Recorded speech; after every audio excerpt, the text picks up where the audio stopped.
بسم الله الرحمن الرحیم.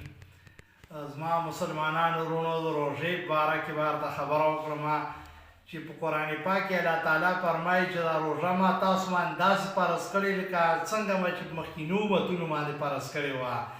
او روژه باندې چې کوم دی دا د صبر میاشت ده او الله تعالی چې چا چې روژې ونیوي نو دغه بدله به زه ورله ورکوم.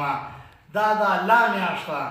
نو موږ او تاسو چې کوم دی که نه چې صبر هم کې وکړو، د سترګو روژه هم وي چې وران کاتب کې ونه کړو، چې د خولې روژه هم وي چې ورانې خبرې ونه کړو، کې غیبت یا چورې خوري یا بل څه شی یا کنځلې بدرد دا پکې ونه کړو.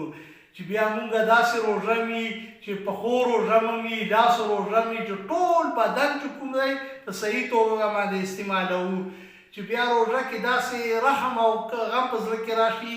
دا روژه موږ له دا سبق راکوي چې څنګه چې ته وږی او تږی یې داسې هر یو انسان وږی او تږی وي.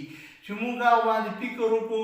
نبي علیه السلام حدیث مبارک دی چې تاسو چې کور کې انډۍ پخوئ لږ داسې اوبه موبه ښوروا پکې ډېره کړئ چې یې ډوډۍ ګاونډیانو له یې ورکړئ.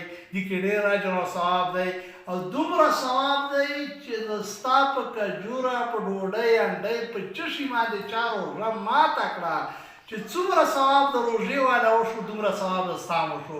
دومره غټه جوړونه او هغه دی پکې. نو تاسو لکه دا هغه چې کوم دی خلکو له زکات ورکړئ چې ایر سره نغدې ورله ورکړئ. دا نمایشونه په نیټ باندې مه کړئ چې تصویرونه یي. نغدې زکات ورله ورکړئ، خیرات ورکړئ، صدقات ورله ورکړئ، صدقه سرسایه ورله ورکړئ چې کوم دی 230 روپۍ 230 روپۍ په یک کس باندې سرسایه ده. غسل یې ورکړئ، څوک به جامې په وکړه، څوک به ځان له ډوډۍ خوراکي سامان په وکړه. ټولو خلکو ته اپیل کوم چې ګاونډیانو سره ښه تعلق ساتئ. ښه چې څه شی په کور کې هغوی ګاونډیانو طرفه شریعت ته طرفه دا حکم دی چې 40 کور 40 دا 160 چې کوم دی دا ټول ګاونډیانو کې راځي چې موږ او تاسو د سره ښه تعلق وي. والسلام.